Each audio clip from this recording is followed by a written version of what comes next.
What's going on, Ramley? Ryan Dyrud here. Before we get to the show, got to tell you quickly about our friends over at Sleeper, #1 sports app right now, and not just for season-long fantasy. They've got live score updates. They've got a chat you can communicate with other users. Plus, the best part is the daily fantasy feature, which is just like a live pick'em. Just choose 2 to 8 players across any sport. Choose more or less, and you can win real money. When you go to make your first deposit right now, use our promo code. You see it right down there, Rams LAFB, all one word. They're going to give you a match bonus up to $100. Put in $100, you get $100 free on top of that to play with. If you only want to deposit 10, they'll match you that 10. You're starting at 20. But wait, right now, any new users automatically get a $20 free entry to play with, no deposit required. However, you can stack that bonus. Take that 20, go deposit whatever you choose up to 100 with that promo code RAMSLAFB, and they'll match you that. So now you've got extra free money to go play with. So check it out today. Download the Sleeper app. Tell them the guys over at the Rams LAFB sent you. Now, let's get on to the show.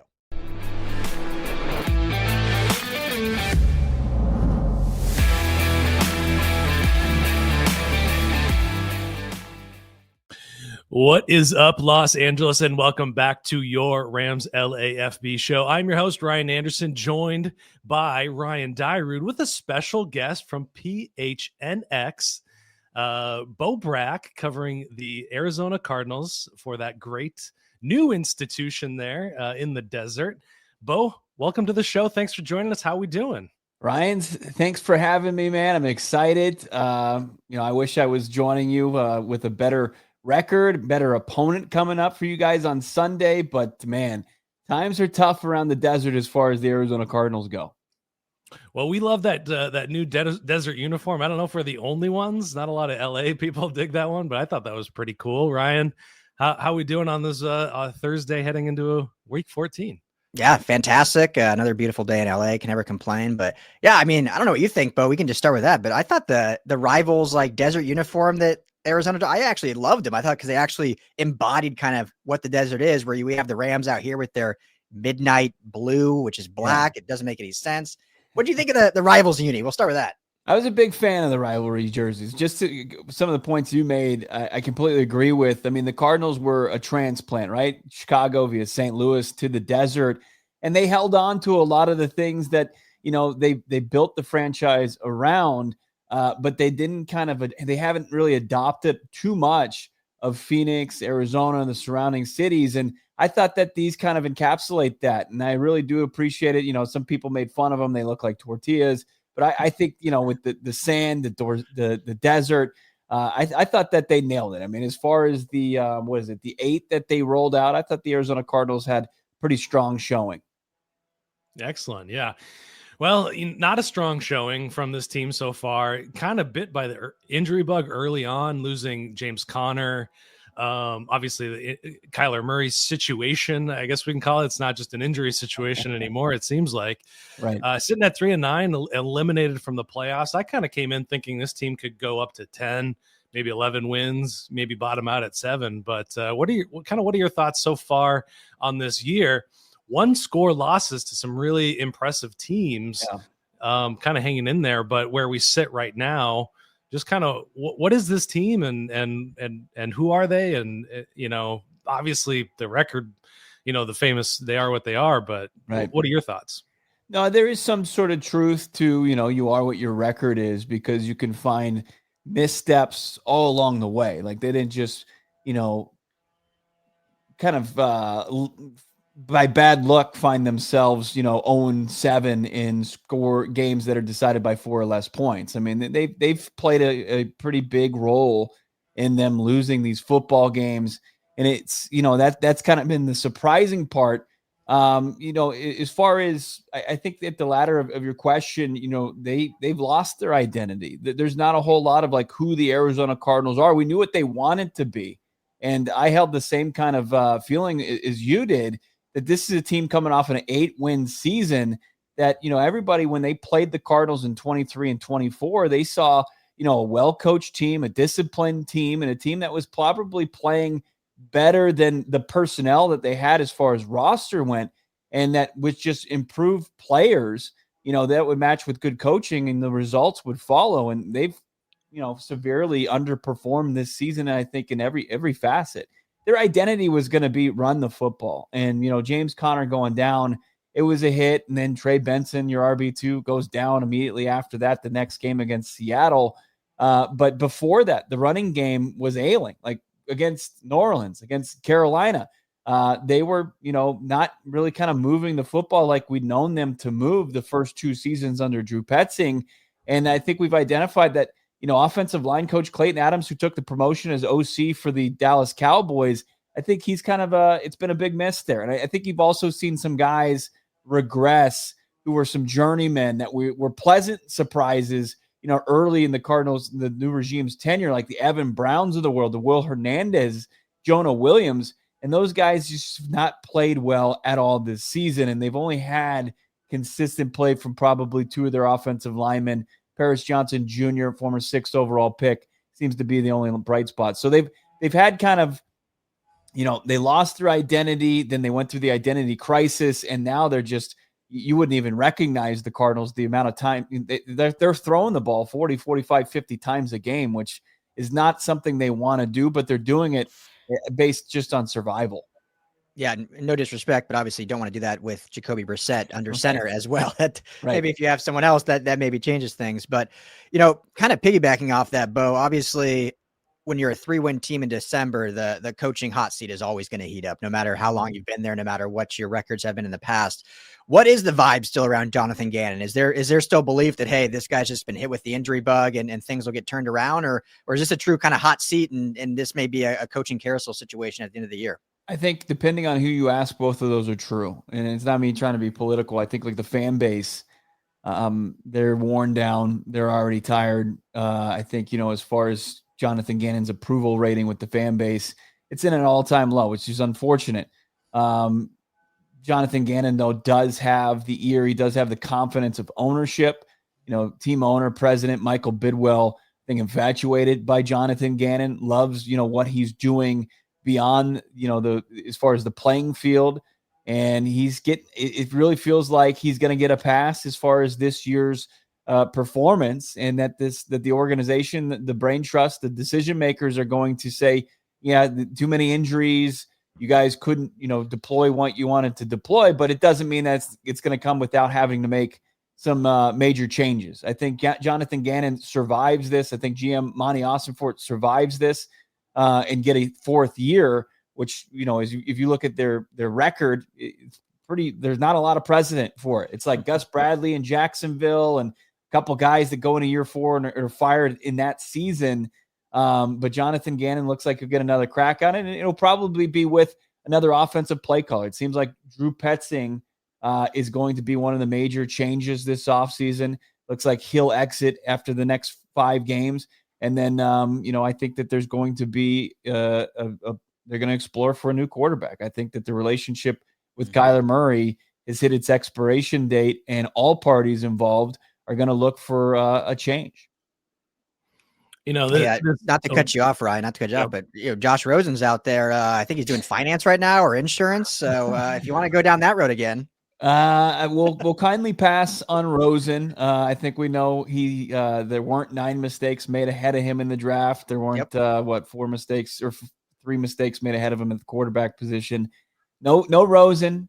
And like the Kyler thing, it's one of those things. I was one of the guys that wanted the Kyler to be the franchise guy. Like I thought his playmaking ability, his skill set was electric. It's just a bummer. Like this thing just kind of hit the point of no return, and looks like he's going to be wearing a different uniform, and then the team will look to kind of trade him. And if they can't do that, I think they will release K1. What a journey that one is, for sure. I have a secret theory that he actually doesn't like Marvin Harrison Jr. for some reason. I think it might be the height. I don't know, but we can leave it at that. If they you can make the case he didn't like any of his wide receivers. I mean, the way he was playing through 5 weeks. I mean, Trey McBride was the only guy it seemed like he could get the football to. Yeah. Well, speaking of Trey McBride, kind of an interesting bright spot on this team for sure. I'm always curious about tight ends against the LA Rams. We just saw the Rams drop a 10-point favorite on the road to an underdog Carolina Panthers. If the Cardinals were able to get this W, how would that manifest itself? I mean, 8.5-point favorites the Rams are heading into the Arizona. Mm-hmm. If they were able to get it done, what would have to happen? Yeah, I mean, it's tough to imagine at this point because we've seen so many ways that they haven't gotten it done throughout this season. That like what's going to help them kind of break through that ceiling, that glass ceiling, as far as, you know, going from losing, it feels like every week, to winning. You know, I look at last week, and Carolina was able to capitalize on those turnovers, right? One's a pick six, the other that they're able to turn into points. If I remember correctly, like the Cardinals turned over Trevor Lawrence just 2 weeks ago in the Jacksonville Jaguars 4 times. They won the turnover battle by 4, and they lost. Teams over the last 25 years were 50-0 when they won the turnover margin by 4 or more. The Cardinals were the first team to lose one of those football games. So it's just like, even if they turn Matthew Stafford, who had an uncharacteristic performance this season last Sunday, if they turn him over, like, it's not even like a lock that they're going to be able to capitalize on that. Like, that's what they're going to have to do. If they force the turnovers, if they get off the field, they're going to have to be able to put points on the scoreboard. They haven't been able to do that. You know, whether it's Kyler Murray, whether it's Jacoby Brissett, they've really struggled to capitalize and consistently put the pressure on opposing teams by putting points up on the scoreboard. I mean, we're just talking, you know, can they get a field goal? Can they get can they find the end zone? They just continue to shoot themselves in the foot and find different ways of doing it in the form of missed field goals, having to punt, turnovers in the red zone. And if they're able to kind of figure it out, that would probably be where I would look. Is capitalizing on the turnovers and being able to not have those offensive lulls where they just go scoreless for, you know, 3, 4, 5 possessions. You've kind of alluded to it throughout this whole conversation, but just to kind of double click on it, you know, usually when a football team, and we'll just stick with offense right now, is struggling, there's usually not one thing. There's a number of things you can point to. But if you kind of had to really hone in, like, is it quarterback play? Is Jacoby Brissett obviously being thrust into the starting role kind of the issue? Is it the offensive line play? Is it the running play? Is it the play calling? So you've kind of mentioned all of it, but if you just said, hey, if this one thing was just better, this could be maybe a 6-win team instead of a 3-win team. I think just protection for sure. I think the offensive line has been like the regression there has been the story of the season. They took this a huge step back. As we said, the identity was running the football. They can't run the football. And you've got, you know, I think a tier 1 backup who's been thrust into a starting role. And you look at his numbers, Jacoby Brissett, and you're like, wow, Jacoby Brissett's doing this, but it's out of survival. And he's taking shots, and the pressure rate is immense. And the Arizona Cardinals are one-dimensional offensively, and that's what teams have been able to do. And sure, like the score or the box score looks decent, but they're able to kind of hone in on and really kind of pin their ears back, opposing defenses are, and pressure Jacoby Brissett to where, you know, when it comes to moving the football or being successful in the red zone, they're able to find ways off the football field without surrendering points. And that's kind of been the big issue. So it's been starting up front where, you know, he's getting pressure, you know, interior wise. Left guard Evan Brown is just a shell of himself, and it's been tough, and it's been, you know, a turnstile over at right tackle. So there's pressure from all, you know, angles on Jacoby Brissett, and it's creating just problems in the run game and the pass game, and really making them having one option, and that's just pushing the ball downfield. So there's a lot of third and long situations that, sure, they've done a good job and maybe having a high conversion rate despite that, but it's not an easy way to live. Yeah, just pop over the defense. This defense held the Rams last year to 13 and 10 points in their 2 games. Obviously, Gannon is a defensive-minded guy. Some really good pieces on the defense. Josh Sweat is banged up, didn't practice yesterday. We'll see what happens with that. But you know, 17 turnovers this season. I think it's 9 interceptions and 8 forced fumbles. So, you know, on the defensive side, you know, what's going right, what's going wrong? Are there bright spots? Let's yeah. or yeah. Go ahead. Yeah, absolutely. There are bright spots. I think that the defense, they're outside of the 2 games, where they were non-competitive against Seattle and the 49ers. This has been a defense that has been strong. There was a couple anomalies where it was like they couldn't come up with the stops in the fourth quarter. But if you looked at them as a whole, like this was a defense that, as far as points against and, as you mentioned, pressure and turnovers, like they're right there in the top half of the league, like right where you needed them to be. And if you got complimentary football, I think that you probably would have seen more wins. But yeah, there is some bright spots. Josh Sweat probably going to be good to go. I'm not too concerned about him missing practice yesterday. We'll see what the injury report has today as far as Sweaty J goes. But I mean, he's going to have his best season statistically of his career. Already matched his career high as far as sacks with 11, and continues to do it all what they ask of their outside linebackers in this defense. Walter Nolan looks like he's not going to play. The talented rookie out of Ole Miss, 16th overall pick, looks like he's still dealing with a knee injury. It doesn't look like it's going to be a long-term issue, but when he's in the lineup, guys, like he's a difference maker. Like I think he's a guy that models his game off of Aaron Donald. Now there's a big gap there, but as far as going to be a poor man's Aaron Donald, I think that's what you can.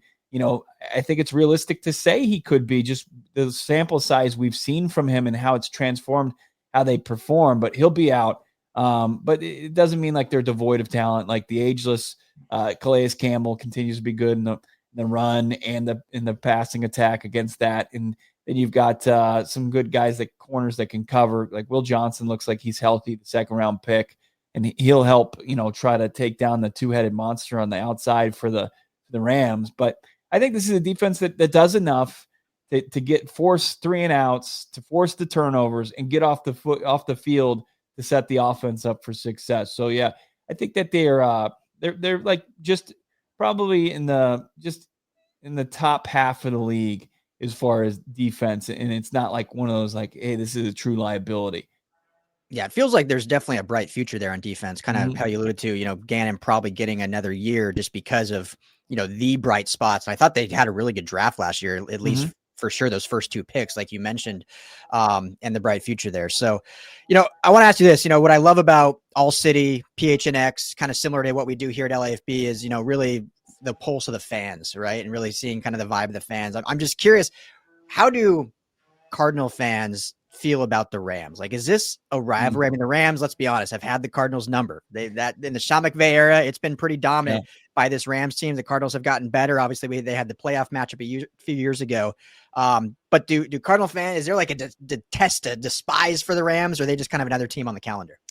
I mean, since McVay took over, I mean, he's got 1 loss in our building the entire tenure. I mean, wow. that was that.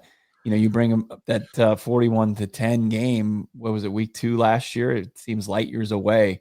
And it's the lone win that they have against Daddy McVay. I think it's just like the Rams have beaten Cardinals fans into like this little brother syndrome. Like they just get picked on. It's a matchup nightmare no matter who the head coach is. And that's a testament to McVay.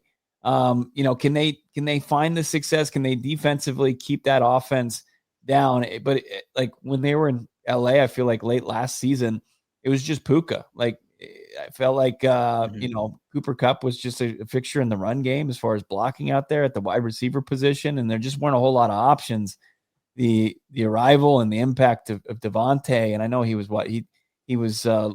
didn't practice yesterday. I don't know if that's something he's got maintenance on the hamstring, but having to cover both those guys, it's just nightmare fuel for the Cardinals. And it come in different forms from 2017 to now, but it's just been a consistent nightmare for Cardinals fans. Before we get you out of here, I just want to get your take real quick on the draft. I mean, are you looking quarterback? Are you looking that far ahead? What are you thinking there? Yeah, unfortunately, being eliminated from the postseason last loss. I mean, this is something we've been starting to gear up on. As the losses stack up, you see the Cardinals rise up the draft board, and right now I think they're 8th according to like Tankathon. So that might be too far. As we thought this was going to be, a decent quarterback class. And now it's just kind of it's shrunk a little bit. Yeah. It's like Mendoza like at the guys. top, probably Devontae Moore. And then you can make the case like this Ty Simpson leave Alabama. And is that somebody like you want to, draft in the top 10 potentially? Lenore Sellers, a polarizing prospect out of South Carolina. Does he leave? The one guy in our backyard, Sam Levitt, looks like he's probably going to leave Arizona State, but not go to the draft. So the as far as drafting a quarterback in the top 10, you'd love to say yes, but I just think as far as the demand, it outweighs the supply. And they're going to have to lose a lot more football games, maybe get into the top 5. And even then you might have to trade up with those teams that have already invested in quarterbacks within the last couple drafts. Yeah. The one benefit you have is Tennessee already has their quarterback and they're awful. And the Rams own the Falcons draft pick, which the Rams might actually draft a quarterback. You never know. Skinny, let me ask you this real quick before we get out of here. So if let's just say Matthew Stafford, obviously MVP candidate, if the Rams go on, win, and he decides, hey, I'm going to ride off in the sunset, this is my final year. Do we see Kyler Murray in Los Angeles? I hope not.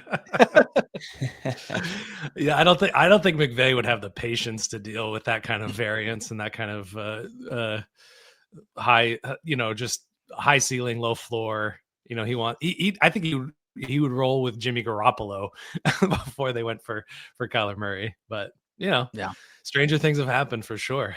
Indeed. He's always been so complimentary of Kyler, but I feel like that's just, him being a professional at the podium and making sure they don't overlook the Cardinals. But him and Aaron Donald, like they've just wrecked Kyler Murray's game, like outside of like 2 performances, one in 2021 early in that season in the week 2 last year. So I would be skeptical as well. Cardinals fans, like that's the worst of all realities for them is if he does, because it's like McVay's the guy. Him and KOC are like, okay, take this broken quarterback and breathe life back into his career.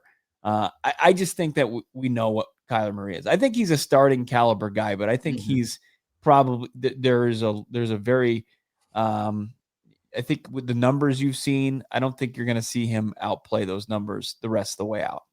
Yeah. It would be interesting. It'll be an interesting offseason talk. If we know McVay, we know how competitive he is. We know how he sees flashes of players and like, I can get that out of that guy, like Devontae Adams, right? Career year here in Los Angeles after having a down year last year. So it'd be interesting. Lincoln Riley's right down the road at USC. That was his, there's some dots there they could connect. So I don't know. How often do they run play action in that offense? I mean, they used to only run it, but this year quite a bit. Yeah. You can't run play action. There you go. There you go. That's a big problem. So, all right, last question for me, Bo, and then I don't know if Ryan has any more, but just this game specifically, 3-9 versus 9-3 at your building, though. Hey, the Rams love your building. They played the playoff game against the Vikings last year and dominated them there. Do the Cardinals pull off a massive upset? What's your score prediction? It's tough to get away from tight games because that's seemingly all they've played outside of 2 games which unfortunately we're within the division. But we're staring down no Marvin Harrison Jr., no Walter Nolan, a couple of key players out. I think we probably buck the trend as far as these tight losses. I'll probably get somewhere around what the spread is. What is it, 8.5? I think they lose by probably 2 scores. All right. There you go. Go ahead, Ryan. I'm going to do, I think they cover. I think, shoot. I don't know. I'm gonna break a trend recently. I'm gonna say that they are gonna the Rams are gonna score 31 points, over 30 points, and I just don't see this offense. With the offensive line, the way it's been playing, getting a lot of points. I'm gonna say 31-14.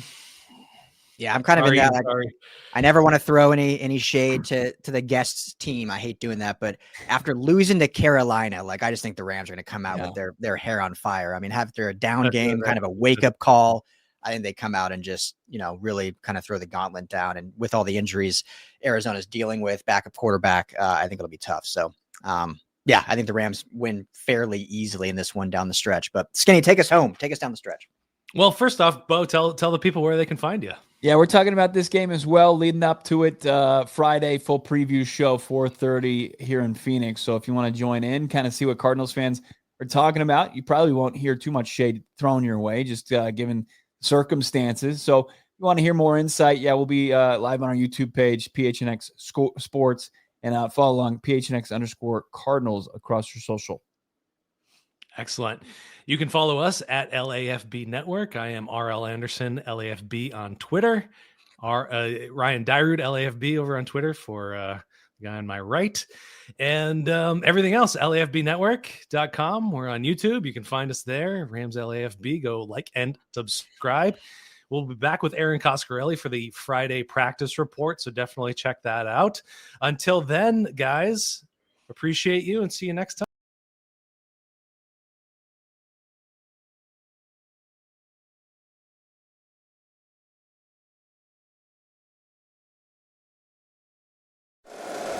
If you like the show, please take a moment to rate, review, and subscribe. It really does help the show to grow. Thank you for listening.